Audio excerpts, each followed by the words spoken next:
Hey, what's happening, DC Reasons? Me, the DC1, and welcome to this week's first episode on the Rock channel. This week, it is the Phenom, the Undertaker, against Stone Cold Steve Austin. Now, this matchup is kind of interesting because we had no birthdays this week, literally nothing. So I had to come up with a match, and honestly, this one's kind of fitting because both the Undertaker and Stone Cold Steve Austin have been in the news recently.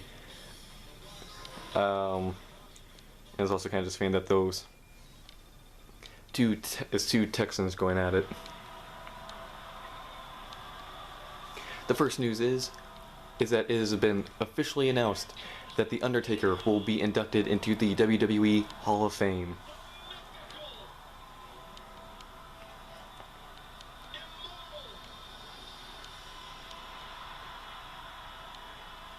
And it's about time.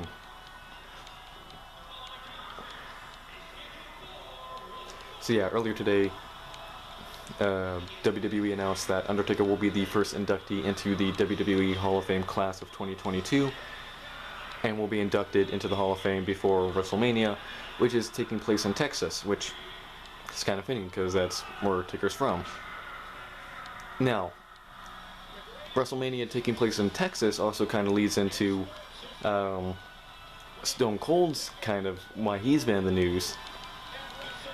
Supposedly, WWE is introducing the idea, sorry I have the hiccups, of Stone Cold Steve Austin coming out of retirement to have one more match at WrestleMania.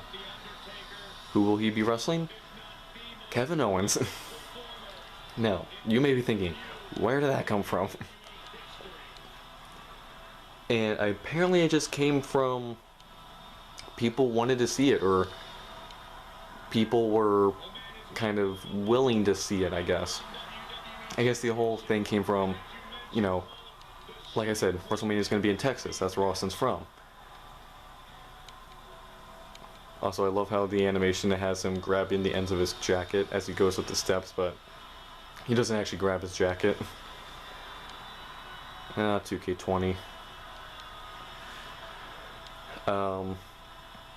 So yeah, apparently the idea came from WWE thinking, hey, we got WrestleMania in Texas. Let's bring back the most famous Texas wrestler, Steve Austin. And I guess there was some kind of survey done or poll done that said the fans would, the fans said that if Austin were to return, they would like to see him face Kevin Owens. And apparently this led to Kevin Owens then going after Texas or Texans or something. So I guess WWE is going full steam ahead with this idea. Now, according to some people, I just realized we're 3 minutes in. Taker, I love you, but your entrance takes forever.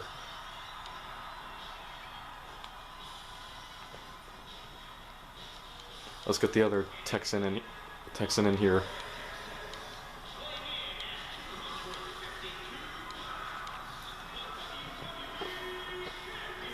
So, according to some people, and again, this is something I saw on YouTube, literally in a community tab. Apparently, WWE hasn't even asked Austin about this, or what, if he's even willing to do it.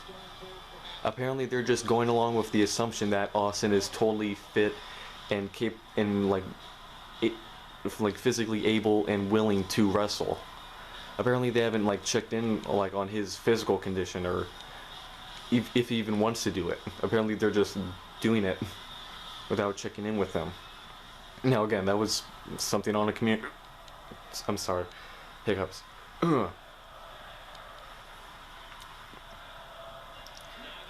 This was something I saw on a community tab, and I don't know how much I believe that, because I feel like you kind of have to check in with Austin before setting him up for a WrestleMania match. And that's the other thing. According to some source somewhere, the plan might even go beyond just a single WrestleMania match, and instead they might bring Austin back for a completely new run under a Legends contract. which for those of you who don't know what a Legends contract is, it basically means that the wrestler gets to decide when and who they get to wrestle and what kind of how much their involvement in WWE is, and kind of I believe Undertaker actually has a Legends contract and has for the past few years.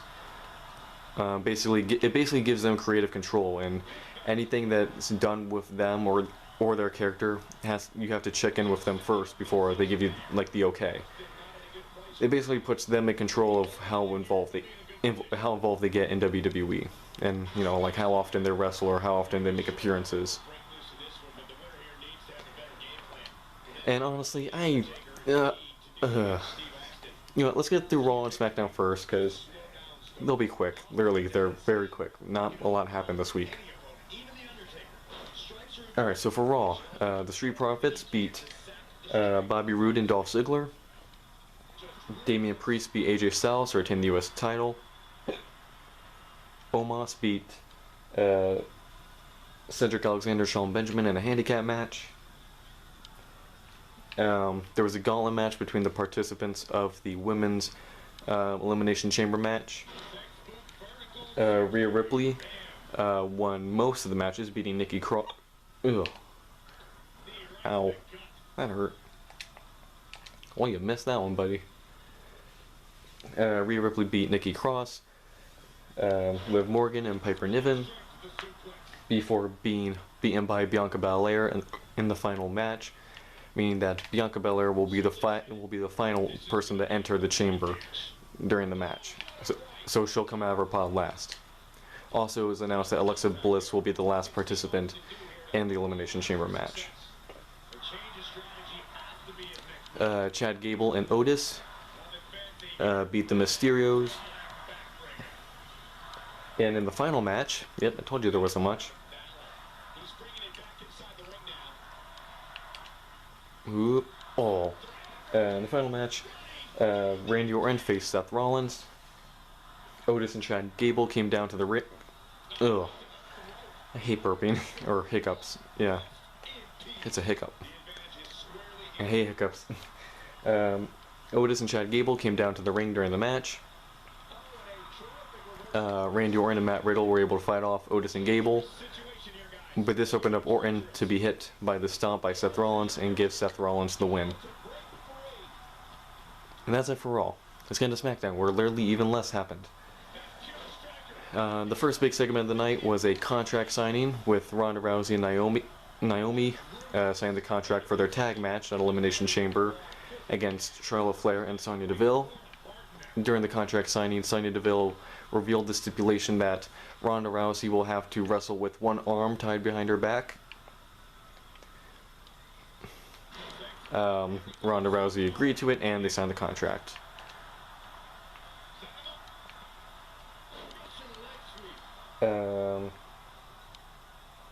Ricochet beat Sheamus in a match between Ivar and Jey Uso. Jimmy attacked Ivar to cause a DQ, and then both members of the Viking Raiders took out both Usos.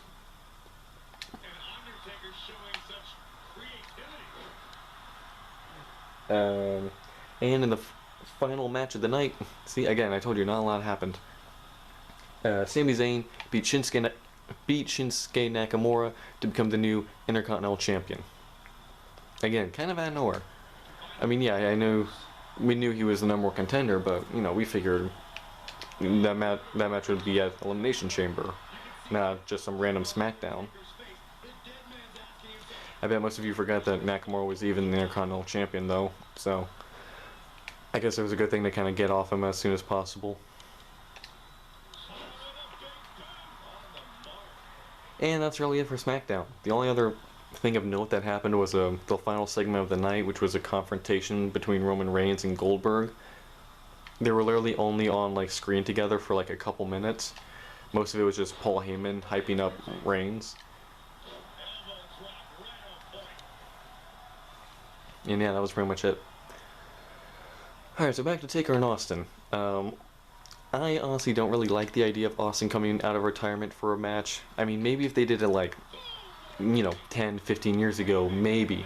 But, he's in his 50s now, and I don't know. I feel like no matter when you did it, it shouldn't have happened because his retirement was done really well.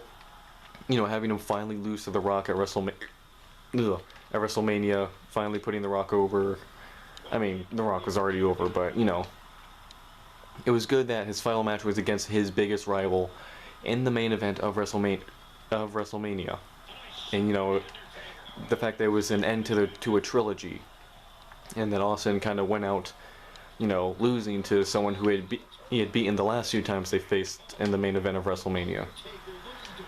It just seemed kind of perfect, and by bringing him back, I feel it kind of ruins it. I mean, if they bring Austin back, you know, and do a whole Legends contract thing, I wouldn't mind if he came back as like a general manager, like he did in '03 right after his retirement. You know, where he was like the co-general manager of Raw with Eric Bischoff. That was totally fine, and I was totally fine with that, and I think most people were too. So yeah, I wouldn't mind if they brought him back that way, or they bring him back and make him a a constant character on Raw as a general manager. I'd be totally fine.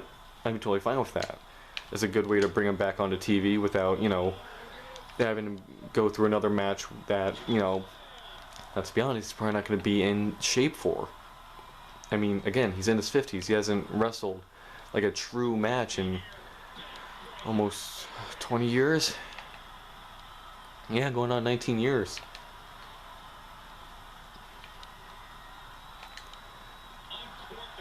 So, I don't know. Now, Undertaker, I think this is probably the perfect time. Well, I say perfect. I mean, he should have been inducted in the Hall of Fame a long time ago, but, they wanted to wait for him to officially retire and, make it official that he wasn't coming back. So, yeah, I think this is the best time to do it because WrestleMania's in Texas, so he gets inducted into the Hall of Fame and then gets to make his first, appearance as a Hall of Famer, at WrestleMania in his home state, which, would be the best, he was already going to get a standing ovation, but, he might get treated like, he'll get the reaction that CM Punk got at Money in the Bank, let's just say that, and that's putting it lightly.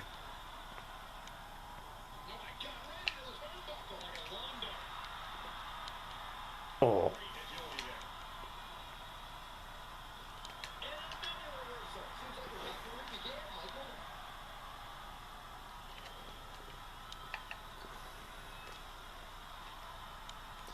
Let's see, last ride? Yeah, let's go for the last ride.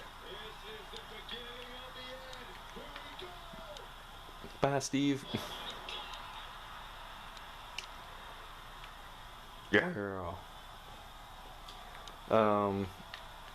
So yeah, I think it's perfect for Undertaker to get, inducted at this WrestleMania. And honestly, I wouldn't mind, and I don't think most people would, if Undertaker was the only inductee this year.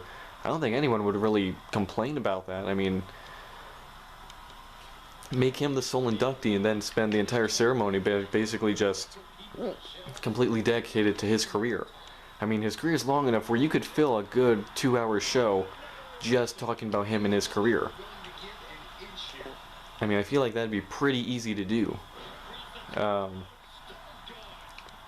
you know how whenever they do the Hall of Fame induction, they usually have the inductor come out and tell stories about the person being inducted. I mean, you could probably do that. Think of all the people you could have come out and tell stories about Taker. You could have Shawn Michaels, Triple H, Austin, Rock, Randy Orton, Brock Lesnar, like Kane. Did I say Kane already? I mean, Vince. You could have all these people just come out and talk for like hours on end, just about Taker, and completely fill a 2-hour show with just talking about him, pretty easily. So yeah, I don't think it would be completely, and I think another reason is because everyone else is going to be overshadowed by Undertaker because it's Undertaker. he's going to overshadow every other person. So I feel like it just makes sense to just put all the focus on him, because it's already going to be, you know, all the focus is going to be on him anyway.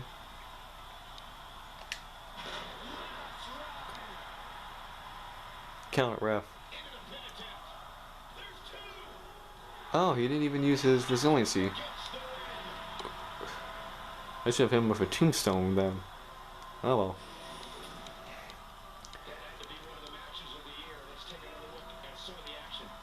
Oh.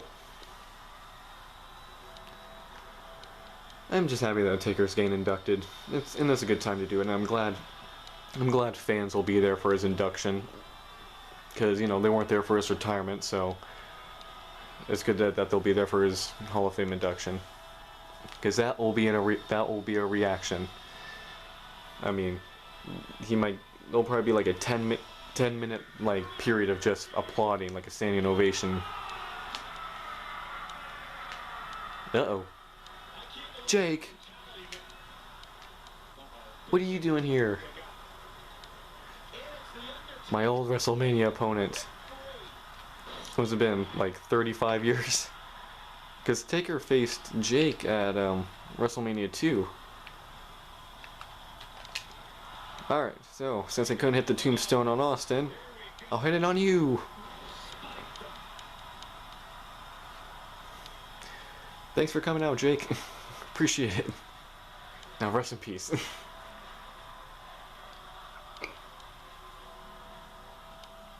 Alright. So yep, that's it for Raw and SmackDown, and that's some pretty big news, both about Austin and Taker. All I got left to say is congratulations, Taker. Well deserved, and definitely overdue. But let me know what you guys think. What do you guys think of Austin potentially coming back, not just for another match, but for another run? And do you guys agree that you wouldn't mind Taker being the only inductee into this year's Hall of Fame? Would you be okay with kind of just the whole ceremony and the whole Hall of Fame thing being focused entirely on him? Let me know. Anyway, hope you guys enjoyed this video. Make sure to like, comment, and subscribe. Make videos all the time. Stay tuned for next week's Versus and the next part of our LEGO Star Wars The Complete Saga walkthrough. Guy01 and the Phenom, the Dead Man, the legendary Hall of Famer, The Undertaker, signing out. Bye, guys.